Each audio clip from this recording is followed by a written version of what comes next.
Well, hi there, it's Tim again, your living sky guy from the Paris of the Prairies, beautiful Saskatoon, standing in front of one of the absolutely gorgeous living skies of Saskatchewan, just about 45 minutes after sunset.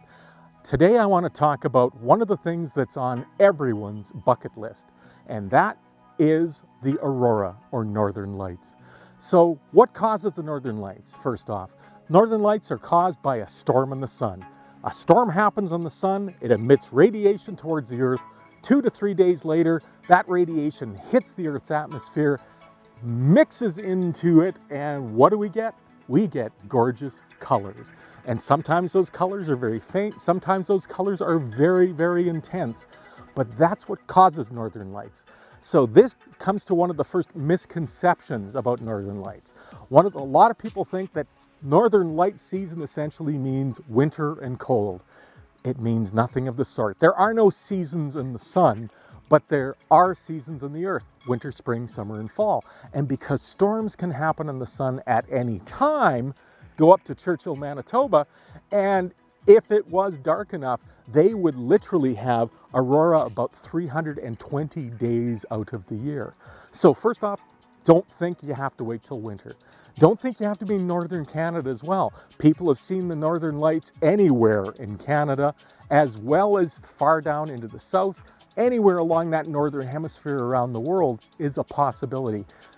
The further north you are, definitely the more intense the possibilities are. There's examples like this image here by my friend Tony Purser, which was taken not far from downtown Nanaimo, right along the 49th parallel. So how do you know when to go out? Well, there are lots of ways of predicting aurora. There are lots of apps that are available out there for your smartphone or your tablets that will allow you to be able to track that information. Some apps will even send you text messages or emails warning you, hey, tonight's a good night for aurora, or a good possibility for aurora. So I always have one of these apps running on my phone and wait for that alert to tell me to get off the couch and get out there and enjoy the sky. So how do I enjoy it? Well, first off, I want to take a look at it in the sky. But aurora, unless it's incredibly bright, has a tendency of just looking like grayish clouds. So what makes them look so intense? Your camera. Now, I've seen aurora photographs taken with some smartphones and with some of those nighttime photography apps.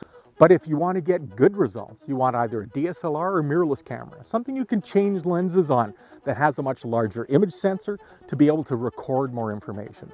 Generally, when I'm shooting aurora, I want to have my widest angle lens. I'm going to be going to my higher ISOs, anywhere from 800 to 3200, depending how intense the display is. I'm going to the widest aperture that my camera can shoot sharply at. And I'm going to shutter speeds anywhere from 5 seconds to 30 seconds, depending on the intensity of the aurora and how much it's moving. The trick to photographing aurora best is to try to keep your shutter speed as short as possible. The longer it is, the less you're going to be able to see the curtaining of the aurora. Aurora has a tendency of looking like curtains flapping in the wind. Some types of aurora will look like that, where you see that sort of layering of beams.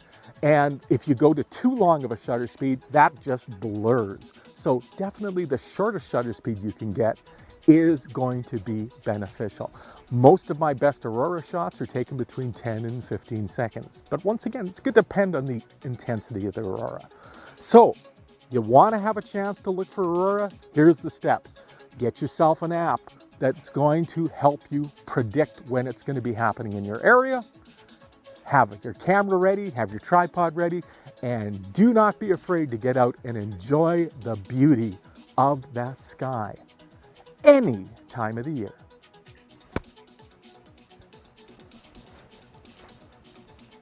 If you want to continue on this voyage of discovery with me, please click on the subscribe button. And you can also follow my personal exploits on YouTube, Instagram, Twitter, and Facebook.